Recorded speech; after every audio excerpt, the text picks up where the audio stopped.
राम कृष्ण हरी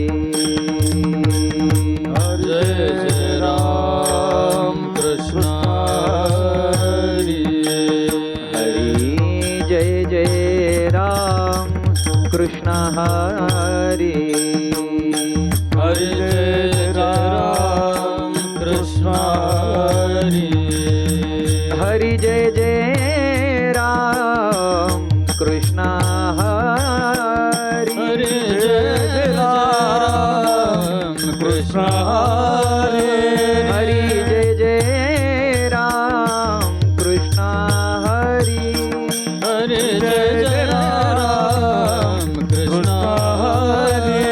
हरी जय जय राम कृष्ण हरी हरी जय राम कृष्ण हरी हरी जय जय राम कृष्ण हरी हरी जय जय राम कृष्ण हरी हरी जय जय राम कृष्ण हरी हरी जय जय राम कृष्ण हरी जय जय राम कृष्ण हरी हरी जय जय राम कृष्ण जय जय राम कृष्ण हरी हरी जय राम कृष्ण जय जय राम कृष्ण हरी हरी जय जय राम कृष्ण हरी हरी जय जय राम कृष्ण जय जय राम हरी हरी जय जय राम कृष्ण जय जय जय राम हरी हरी जय जय राम हरी कृष्ण हरी जय जय राम कृष्ण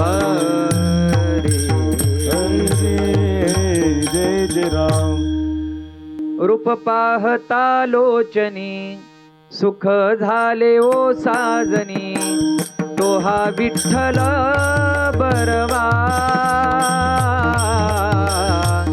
तो हा माधव बरवा तो हा माधव बरवा तो हा माधव बरवा रूप पाहता लोचने सुख झाले हो साधने तो विठ्ठल बरवा तो माधव बरवा हरी जय जय राम कृष्ण हरी हरी जय जय राम कृष्ण हरी जय जय राम कृष्ण हरी जय जय राम कृष्ण हरी जय जय राम कृष्ण हरी जय जय राम कृष्ण जय जय राम कृष्ण हरी जय जय राम कृष्ण हरी राम कृष्ण हरी जय जय राम कृष्ण हरी जय जय राम कृष्ण हरी जय जय राम कृष्ण हरी राम कृष्ण हरी जय जय राम जय जय राम हरे जय राम आम्ही जातो तुम्ही कृपा असू द्यावी आम्ही जातो तुम्ही कृपा असू द्यावी आम्ही जातो तुम्ही कृपा सुद्यावी आम्ही जातो तुम्ही कृपा सुद्यावी सकळा सांगावी विनंती माझी सकळ सांगावी विनंती माझी वाढ वेळ झाला उभा पांडुरंग वैकुंठा श्रीरंग बोलावितो वाढवेळ झाला उभा पांडुरंग वैकुंठ श्रीरंग बोलावितो अंतकाळी विठो आम्हासी पावला अंतकाळे विठो आम्हासी पावला पुढी सहित झाला गुप्त तुका पुढे सहित झाला गुप्त तुका वाढ वेळ झाला उभा पांडुरंग वैकुंठा श्रीरंग बोलावितो वाढवेळ झाला पांडुरंग वैकुंठा श्रीरंग बोलावितो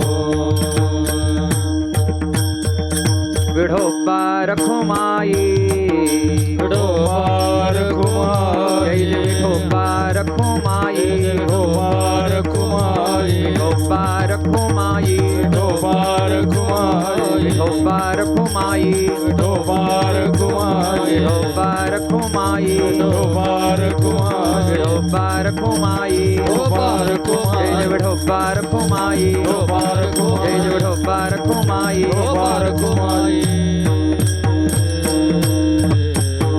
विठ्ठल विठ्ठल विठ्ठल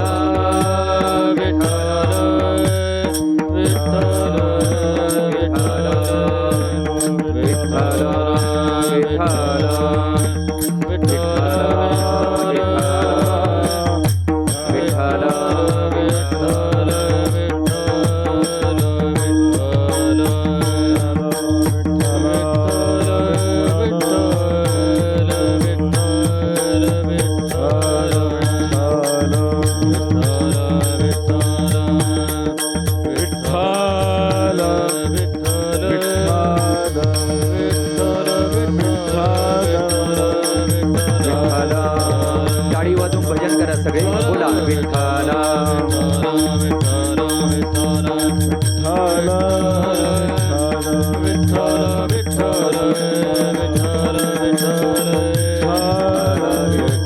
बोला पुंडलिक वरदा हरी विठ्ठल श्री ज्ञानदेव तुकाराम पंढरीनाथ भगवान की जय विठ्ठला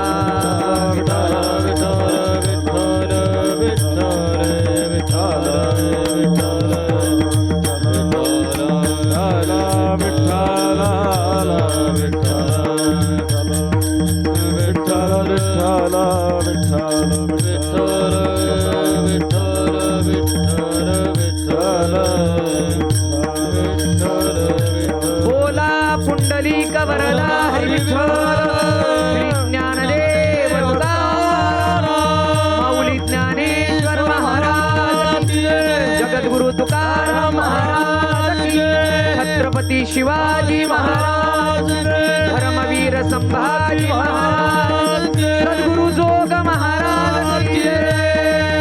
विठाला विठाला विठाला विठाला विठाला विठाला विठाला विठाला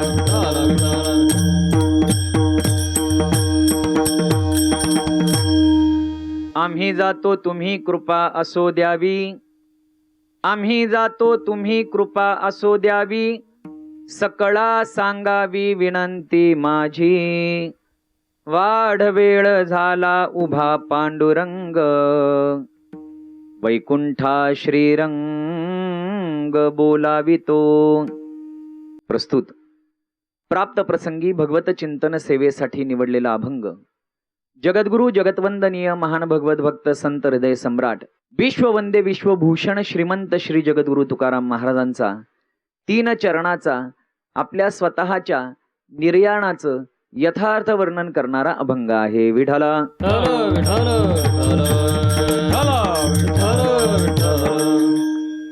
यंदाचं जगद्गुरु तुकाराम महाराजांचं सदेह वैकुंठ गमनाचं 376वं वर्ष संपन्न होत असताना जगद्गुरु तुकाराम महाराजांनी आपल्या सदेह वैकुंठ गमनाचं जे काही वर्णन ज्या अभंगातून केलेलं आहे तो अभंग आपण निरूपणाकरता या ठिकाणी निवडलेला आहे। अभंगाच्या द्वारा जगद्गुरु तुकाराम महाराज जगत विलक्षण प्राप्त झालेली अनुभूती या अभंगातून सांगत आहेत। विश्वाचा मालक ब्रह्मांड नायक भगवान पंढरीश परमात्मा नेण्याकरता आलेला आहे आणि आता मी त्याच्या समवेत निघालेलो आहे। माझ्या सर्व प्रेमीजनांना माझा दंडवत सांगा, कारण खूप वेळ झालाय तो अगदी तिष्ठत वाट पाहत उभा राहिलेला आहे। आता त्याला अशा प्रकारे प्रतीक्षा करायला लावणं योग्य नाही। आता माझ्या प्राणप्रिय भगवंताबरोबर मी निघालेलो आहे आणि अशा प्रकारे महाराज म्हणतात की अंतकाळाला भगवान परमात्म्याची कृपा माझ्यावर झाली, माझं जीवन कृतार्थ झालं आणि या देहासहित मी गुप्त झालो। अशा प्रकारचा निर्वाळा चिंतनाला घेतलेल्या अभंगातून जगद्गुरु तुकाराम महाराज सांगतात। विठाला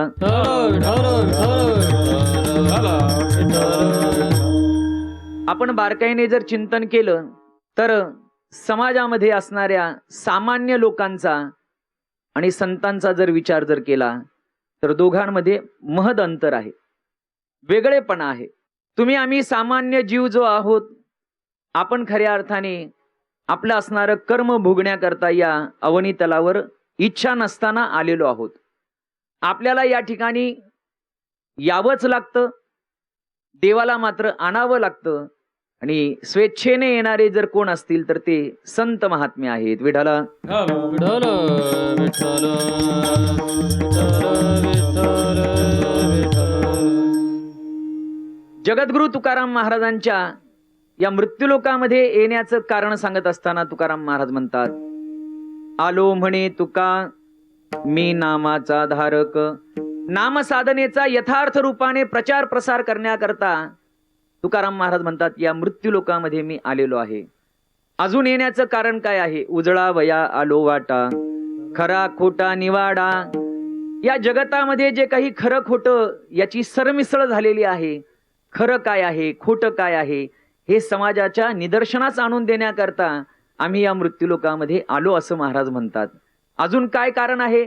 अजून येण्याची कारणमीमांसा सांगत असताना महाराज म्हणतात, आमचं मूलस्थान हे वैकुंठ आहे, पण त्या वैकुंठावरून आम्ही या मृत्यूलोकामध्ये आलो. कशा करता आलो? महाराज म्हणतात, आम्ही वैकुंठवासी आलो याची कारणासी, बोलिले जे ऋषी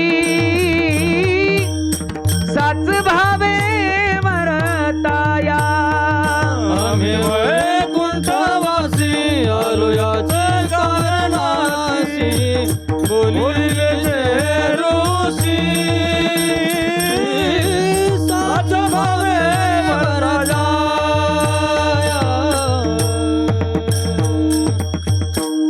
झाडू संतांचे मार्ग, आडराणे भरले जग, उच्चिष्टाचा भाग शेष उरला तो सेवू. महाराज म्हणतात की आम्ही या मृत्यूलोकामध्ये कशा करता आलो, तर ते कारण सांगत असताना महाराज म्हणतात, पूर्वसुरी असणाऱ्या महात्म्यांनी संतांनी जो मार्ग आम्हाला सांगितलेला आहे त्या मार्गाचं अनुकरण करत असताना समाजाला देखील दिग्दर्शन करण्याकरता आम्ही या मृत्यूलोकामध्ये आलेलो आहे. म्हणून तुकाराम महाराजांच्या चरित्राचा जर धांडोळा घेतला तर महाराजांचं चरित्र हे 3 विभागामध्ये आपल्याला पाहायला मिळतं.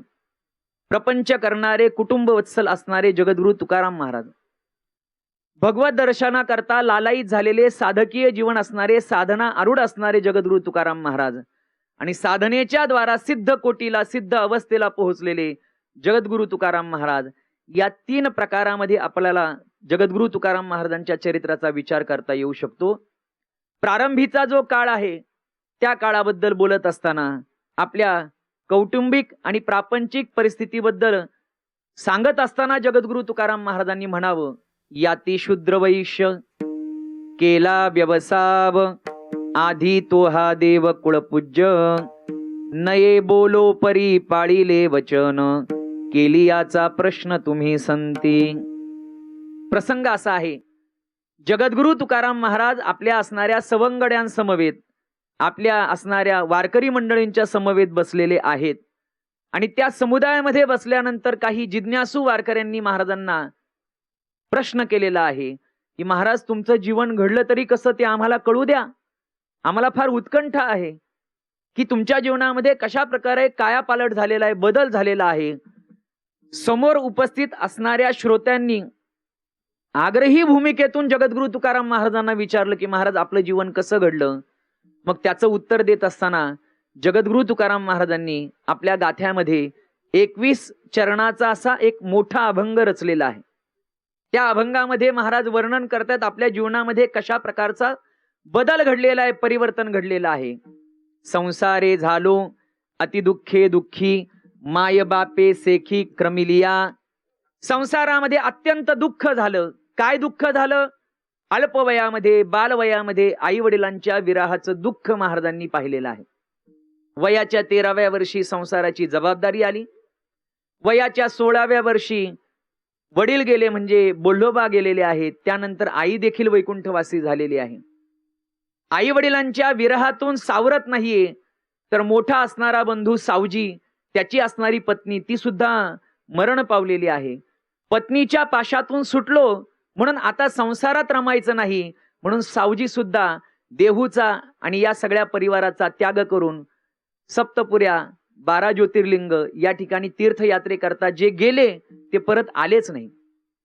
मग आता सगळ्या परिवाराची जबाबदारी जगद्गुरु तुकाराम महाराज सांभाळत आहेत.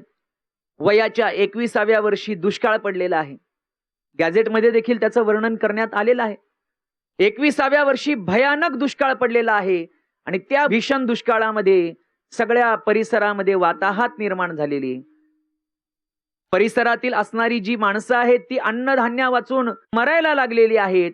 आणि अशा परिस्थितीमध्ये समाजातील गरीब, दीन, दुःखी, गरजू लोक जर मरत असतील तर आपल्या सारख्याने त्यांना मदत करण्याकरता पुढे आलं पाहिजे. ज्यांच्या घरामध्ये गोदामचे गोदाम भरलेले होते अन्नधान्यानी, महाराजांनी एका क्षणामध्ये ती सगळी गोदाम रीती केलेली आहेत, रिकामी केलेली आहेत. का? कारण समाजामध्ये एखादा व्यक्ती दुःखाने पिडलेला आहे, त्याला वेदना होत आहेत, तर त्या वेदनेची अनुभूती संतांच्या हृदयापर्यंत पोहोचते. त्याला संत जीवन म्हणतात. दुःखवी अनेकांच्या दुःखी, सत्य बोले मुखी, दुःखवी अनेकांच्या दुःखी. इतरांच्या दुःखाने जे दुःखी होतात त्यांना खऱ्या अर्थाने संत असं म्हटलं जातं. आणि म्हणून महाराजांचं अंतकरण पिळवटून गेलं. आता आपण काहीतरी करायला पाहिजे. महाराजांनी सर्व असणाऱ्या अन्नधान्याचा त्याग केला. परिणामतः दुष्काळामध्ये प्रपंचाची वाताहत झाली. महाराज म्हणतात, इतक्या मेटाकुटीला मी आलो, इतकी दयनीय परिस्थिती झाली की त्या दुष्काळामध्ये माझी पत्नी अन्न करता मरण पावले. दुष्काळे आटिले द्रव्य नेला मान, स्त्री एकी अन्न करिता मेली. काय प्रपंचाची वाताहत झाली. महाराज स्वतः आपल्या परिस्थितीबद्दल अंतकरण उलगडत असताना म्हणतायत की अशी परिस्थिती झाली. होत्याचं नव्हतं झालं. बरं, परिस्थिती ढासळल्यानंतर, कोसळल्यानंतर जी काही प्रेम करणारी माणसं होती ती सहानुभूती म्हणून जवळ आली. पण महाराज म्हणतात, वचने मानिली नाही सुहृदांची, समूळ प्रपंची वीट आला. सुहृदांची वचने मी मानली नाही. प्रपंचाविषयी असणारी अनासक्ती अंतकरणामध्ये निर्माण झाली. सत्य असत्यासी मन केले ग्वाही, मानिले नाही बहुमता. समाज काय म्हणेल याची अजिबात मी चिंता केली नाही. माझ्या अंतकरणाला साक्षी मानलं आणि सत्य काय, असत्य काय, योग्य काय, अयोग्य काय, ग्राह्य काय, त्याज्य काय या सगळ्याचा यथार्थ विचार केला. आणि मग माझ्या लक्षात आलं, आपण या मृत्यूलोकामध्ये केवळ भांड्या कुंड्याचा प्रपंच करण्याकरता आलेलो नाहीये. या पलीकडे जाऊन आपल्याला काहीतरी करायचं आहे. या पलीकडे जाऊन कशाचा तरी शोध आपल्याला घ्यायचा आहे. आणि म्हणून देहू गावाचा त्याग महाराजांनी केला. आणि देहू गावाचा त्याग करून भामनाथावर म्हणजेच भामचंद्र डोंगरावर जाऊन महाराजांनी अनुष्ठान केलेलं आहे.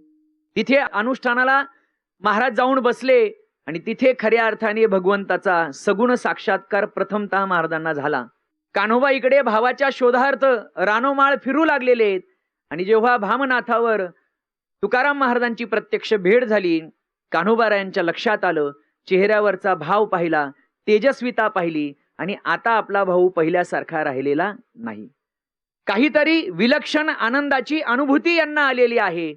महाराजांनी भामचंद्र डोंगरावरून देहूमध्ये प्रवेश केला आणि देहूत प्रवेश केल्यानंतर गावात पोहोचल्यावर पहिली क्रांती जर महाराजांनी त्यांच्या जीवनात काय केली असेल की जी आतापर्यंत कोणी केली नाही, अशी अद्भुत क्रांती महाराजांनी केली. काय केलं असेल? महाराज सावकार होते. चाकण 84ची महाजनकी होती. अनेकांनी कर्जरोखे घेतलेले होते आणि त्या कर्जरोख्याच्या असणाऱ्या खतपत्राच्या वह्या घरातल्या वाड्यातल्या कोनाड्यामध्ये होत्या. कान्होबाला त्या आणायला लावल्या. त्याचे 2 विभाग केले आणि स्वतःच्या वाट्याला आलेले जी काही कर्ज रोखे, इतरांना जे कर्ज म्हणून पैसे दिलेले होते ते स्वीकारायचे होते. पण महाराजांनी मनोमन ठरवलेलं होतं की आता आपल्याला एक पै सुद्धा कोणाकडून घ्यायची नाही. का?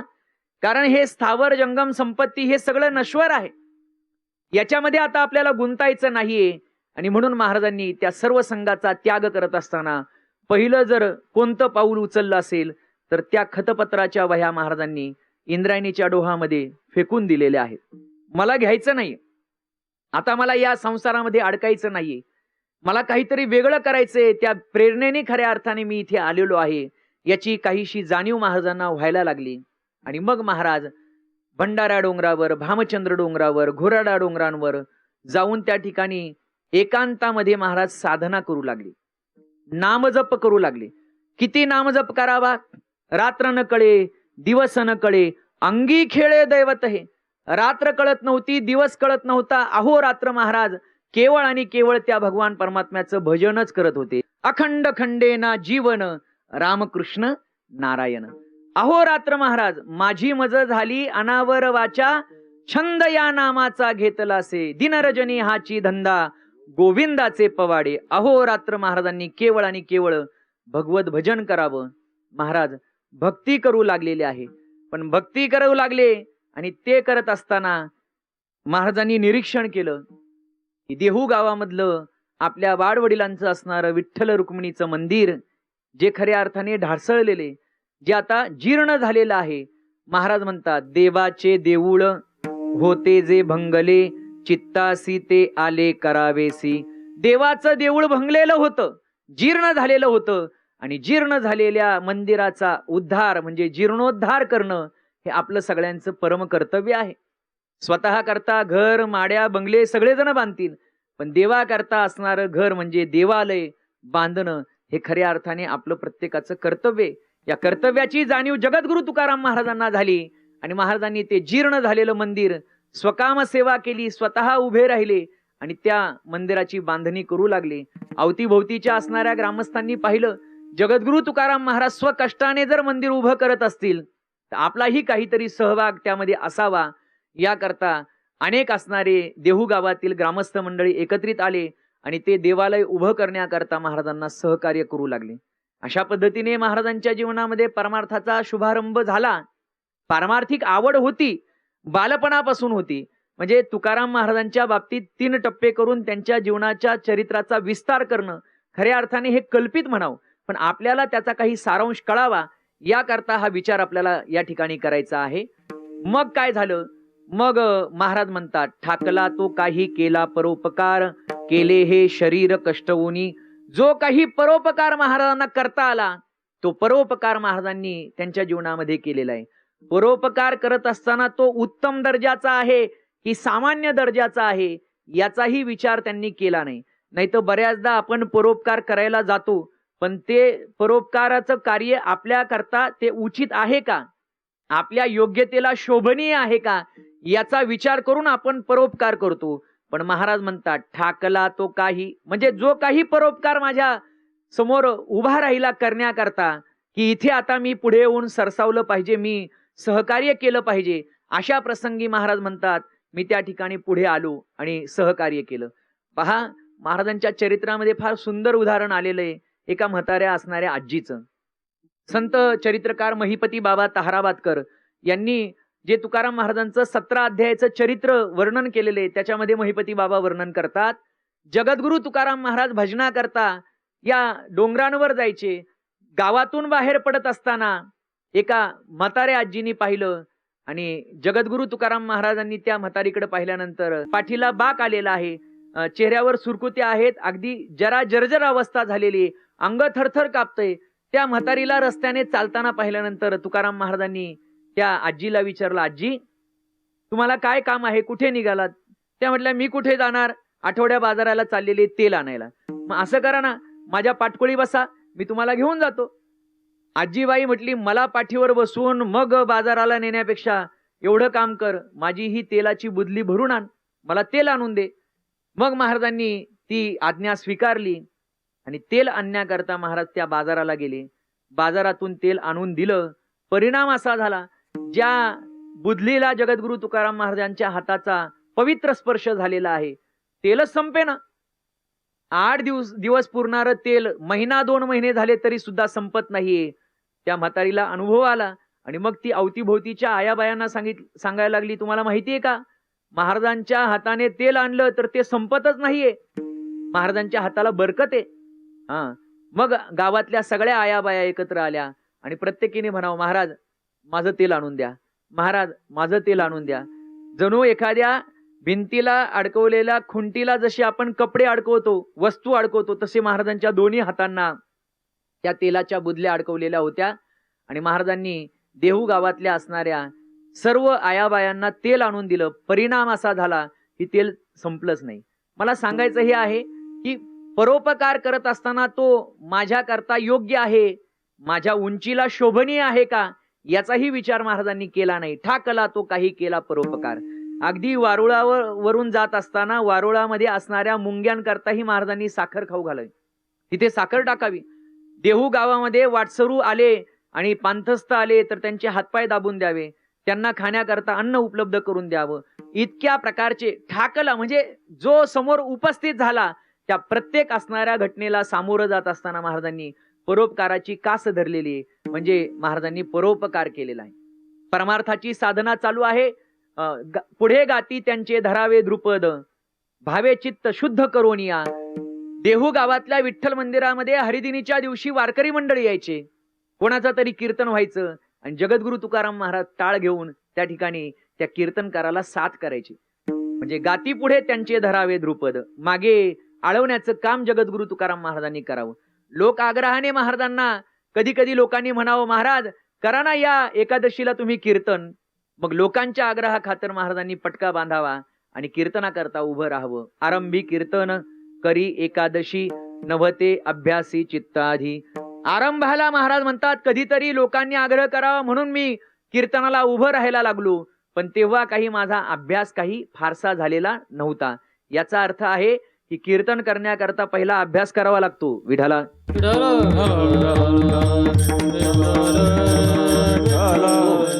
काही पाठ केली संतांची उत्तरे, विश्वासे आदरे करोनिया. महाराज म्हणतात काही पाठ केली संतांची उत्तरे, काही संतांची उत्तरे पाठ केली, काही संतांची वचनं आम्ही पाठ केली. काही पाठ केली म्हणजे काय केलं हो? महिपती बाबा वर्णन करतात, ज्ञानोबरायांच्या ज्ञानेश्वरीची 1000 पारायण महाराजांनी भामचंद्र डोंगरावर केली. एकनाथ महाराजांच्या भागवताची 1000 पारायण महाराजांनी त्या भंडारा डोंगरावर केली. व्यास वशिष्ठाचं पारायण केलेलं आहे.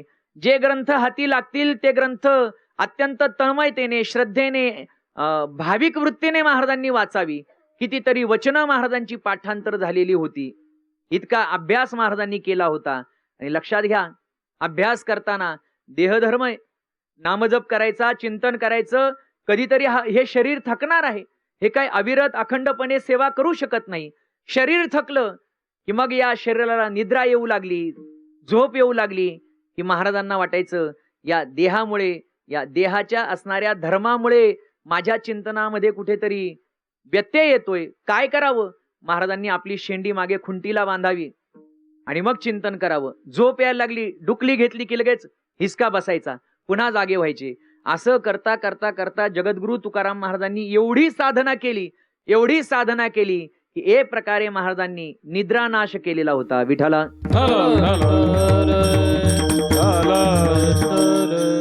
खऱ्या अर्थाने परमार्थाची साधना आपल्या अंतकरणामध्ये बिंबत चाललेली आहेत. त्याची काही लक्षणं आपल्याला पाहायला मिळतात. आमचे स्वानंद सुखनिवासी जोग महाराज संस्थेतील आमचे असणारे गुरुवर्य वैकुंठवासी घुले बाबा सांगायचे, बुवा एखाद्या व्यक्तीवर भगवंताची कृपा होऊ लागलेली आहे, याची काही लक्षणं समजली जातात. त्यातली लक्षणं काय आहेत तर ते 3 लक्षणं सांगायचे. पहिलं लक्षण हे आहे की आपली भूक कमी झाली पाहिजे. दुसरं लक्षण हे आहे आपलं बोलणं म्हणजे आपली बडबड कमी झाली पाहिजे. आणि तिसरं सगळ्यात महत्वाचं लक्षण आपली झोप कमी झाली पाहिजे. विठाला लक्षात घ्या, जगद्गुरु तुकाराम महाराजांच्या जीवनामध्ये काय आमूलाग्र बदल घडलेला आहे तर महाराजांचा निद्रानाश झालेला आहे. अन्न पाण्याचा तर महाराजांना काही त्या ठिकाणी थांगपत्ताच नव्हता, नाही का. भूक लागत नव्हती, नाही का, झोप येत नव्हती. आणि अशा पद्धतीमध्ये महाराजांचा अविरत अखंडपणे त्या ठिकाणी परमार्थाची साधना चालू होती. परमार्थाची साधना आपण करतोय खरं, पण या परमार्थाला खऱ्या अर्थाने दिशा दर्शन देण्याकरता योग्य असे गुरु आपल्या जीवनामध्ये आपल्याला प्राप्त झाले पाहिजेत. कारण गुरुशिवाय जीवन हे अपूर्ण आहे. गुरु प्राप्त झाले की त्या जीवाच्या जीवनाला पूर्णत्व प्राप्त होत असतं. हे अपूर्ण जीवन पूर्ण घडावं वाटत असेल तर याच्याकरता काय झालं पाहिजे तर अधिकारी महात्मे संत आपल्या जीवनामध्ये मिळाले पाहिजेत. त्यांचा सद्गुरु देवांचा अनुग्रह आपल्याला प्राप्त झाला पाहिजे. याकरता महाराजांचं अंतकरण तळमळू लागलं. कोण असे अधिकारी संत माझ्या जीवनामध्ये मिळतील का? कधी माझा उद्धार होणार आहे, कधी मला त्यांची प्राप्ती होणार आहे, याकरता महाराजांचं अंतकरण तळमळू लागलेलं आहे. काय मी उद्धार पावेना, काय मी उद्धार पावेन जय कृपा करील नारायण जय कृपा करील नारायण ऐसे तुम्ही सांगा संत जन ऐसे तुम्ही सांगा संत जन करा समाधान चित्त माझे कै खंड येल कर्म कै खंड येल कर्म करा समाधान चित्त माझे कै खंड येल कर्म कै खंड येल कर्म. अशा प्रकारची अंतकरणाची स्थिती निर्माण झालेली आहे. कधी माझा उद्धार होईल आणि उद्धार करण्याकरता ते अधिकारी संत महात्मये सद्गुरुदेव माझ्या जीवनामध्ये कधी प्राप्त होतील, त्यांच्याद्वारा मला कधी अनुग्रह मिळेल आणि त्याद्वारा भगवान परमात्म्याची मला कधी प्राप्ती होईल. कारण लक्षात घ्या, जीव आणि देव यांच्यामध्ये मध्यस्थी करणारे अधिकारी संत आपल्या जीवनामध्ये मिळणं अत्यंत गरजेचं आहे. कदाचित आपल्या पूर्व पुण्याईने परमभाग्याने आपल्या स्वसामर्थ्याने आपण देवाला प्राप्त करून घेतलं आणि मध्यस्थी करणारे दुआ म्हणून जर संत नसतील तरी देखील जीव हा अपूर्ण राहण्याची शक्यता आहे, तो कच्चा राहण्याची शक्यता आहे. नामदेव महाराजांचं उदाहरण आपल्या सगळ्यांना माहिती. देव मिळाले नव्हते का हो? अगदी बालवयामध्ये त्यांच्याशिवाय भगवंताने अन्नही सेवन करू नये इतकी जवळीकता देवाची आणि नामदेव महाराजांची होती. परंतु त्याही परिस्थितीमध्ये जोपर्यंत विसोबा खेचरांचा अनुग्रह प्राप्त झाला नाही तोपर्यंत महाराजांचं जीवन पूर्ण झालं नाही. संत सभेमध्ये ते अपूर्ण ठरले, कच्चे ठरले. म्हणून पूर्व अवतार आपला की ज्या अवतारामध्ये आपल्याला संत सभेमध्ये कच्चं ठरवण्यात आलेलं होतं, कशामुळे? सद्गुरुदेवांची अनुभूती प्राप्त झाली नाही म्हणून. तर आता आपल्याला सद्गुरुदेव भेटले पाहिजेत, त्यांची कृपा आपल्यावर झाली पाहिजे, असे अधिकारी महात्मे आपल्याला मिळाले पाहिजेत. याकरता महाराजांचं अंतकरण तळमळू लागलेलं आहे. विठाला विठ्ठल विठ्ठल विठ्ठल विठ्ठल विठ्ठल. आणि मग जगद्गुरु तुकाराम महाराजांच्या जीवनामध्ये एक शुभ दिवस उजाडलेला आहे.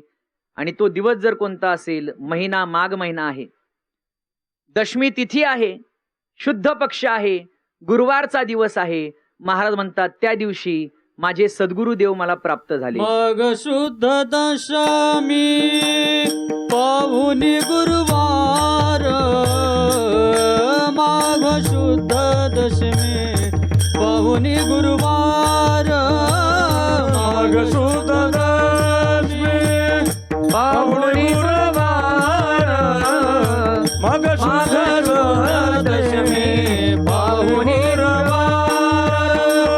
माघ शुद्ध दशमी पाहुनी गुरुवार केला अंगीकार तू कामने माघ शुद्ध दशमी पाहुनी गुरुवार केला अंगीकार तू कामने सापडविले वाटे जाता गंगा स्नान सापडविले वाटे जाता गंगा स्नान सापडले वाटे जाता गंगा स्नान सापडले वाटे जाता गंगा स्नान.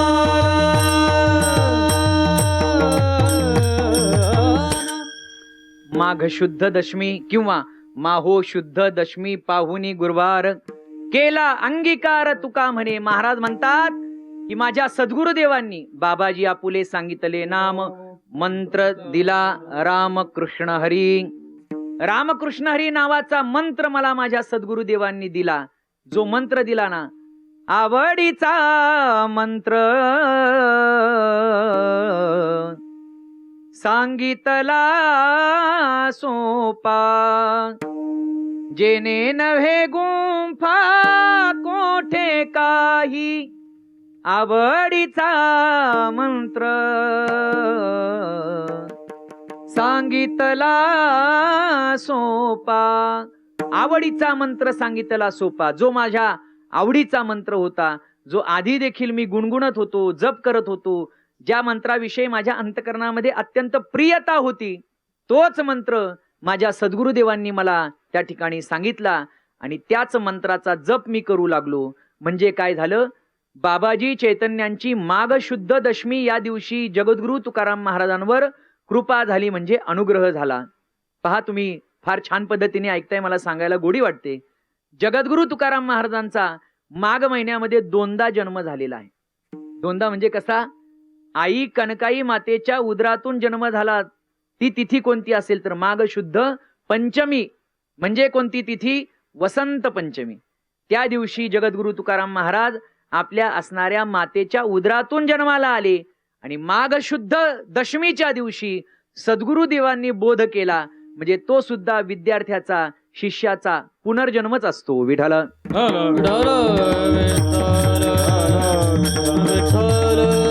अशा पद्धतीने जगद्गुरु तुकाराम महाराज आता सद्गुरूंचे उपासक झालेले होते. आता बीज मंत्र, मूल मंत्र अनुग्रहाच्या माध्यमातून जगद्गुरु तुकाराम महाराजांना मिळालेला होता. आणि अशा परिस्थितीमध्ये महाराज अहोरात्र त्या रामकृष्ण हरी नामाचं चिंतन करू लागले. तुकाराम महाराज म्हणतात, आम्ही आमच्या या जीवनामध्ये, संसारामध्ये येऊन काय केलं असेल. येवोनी संसारी मी तो एक जाणे हरी, नेने अनिक काही धंदा, नित्य ध्यातसे गोविंदा, कोणी काहीतरी केली आचरणे, आम्हा या कीर्तने विन नाही. म्हणजे नामसंकीर्तन, भगवंताचं अहोरात्र चिंतन महाराजांनी करावं, पण स्वतःचा उद्धार करावा याकरता जगद्गुरु तुकाराम महाराजांचा अवतार झालेला नव्हता. मग जगाचा उद्धार करण्याकरता ते खऱ्या अर्थाने या इहलोकामध्ये, मृत्यूलोकामध्ये अवताराला आलेले होते. जगाच्या कल्याणा संतांच्या विभूती, जगाच्या कल्याणा संतांच्या विभूती, जगाच्या कल्याण संतांच्या विभूती, जगाच्या कल्याण संतांच्या विभूती, देह कष्ट विद्ये परोपकारे, देह कष्ट विद्ये परोपकारे, देह कष्ट विद्ये परोपकारे, कायवानो आता न पुरे वाणी, कायवानो आता न पुरे वाणी, देह कष्ट विद्ये परोपकारे, देह कष्ट विद्ये परोपकारे, देह कष्ट विद्ये परोपकारे, कायवानो आता न पुरे वाणी, न पुरे वाणी. जगाच्या कल्याणा संतांच्या विभूती. संत विभूती या मृत्यूलोकामध्ये कशा करता अवताराला येतात असं म्हणाल तर त्यांचं एकच उद्दिष्ट असतं, जगाचं कल्याण साधलं पाहिजे. मग जगद्गुरु तुकाराम महाराज जर केवळ स्वतःच नामजप करत असतील तर हे कार्य करण्याकरता महाराजांचा अवतार नाही. मग अभंगाच्या द्वारा समाज मन ढवळून काढायचं आहे आणि नामदेव महाराजांचं उर्वरित असणारं कार्य पूर्णत्वाला न्यायचं आहे. हे महाराजांच्या येण्याचं परम हेतू असल्या कारणाने भगवान पंढरीश परमात्मा आणि साक्षात नामदेव महाराज, जगद्गुरु तुकाराम महाराज विठ्ठल मंदिरामध्ये झोपलेले आहेत आणि विठ्ठल मंदिरामध्ये निद्रिस्त असताना साक्षात पांडुरंग आणि नामदेव महाराज त्या ठिकाणी प्रगट झालेले आहेत आणि जगद्गुरु तुकाराम महाराजांना सावध केलेले, जाग केलेले आहे. आणि जाग करून काय सांगितले, नामदेवे केले स्वप्ना माझी जागे, सवे पांडुरंगे येवोनिया, सांगितले काम करावे कवित्व वाऊगे निमित्त बोलो नको, सांगितले काम करावे कवित्व वाऊगे निमित्त बोलू नको. नामदेव महाराज आणि पांडुरंग परमात्म्याने जाग केलं आणि जाग करून जगद्गुरु तुकाराम महाराजांना त्यांचं कार्य सांगितलं की आता तुम्ही काय करा तर अभंग निर्माण करा. विठाला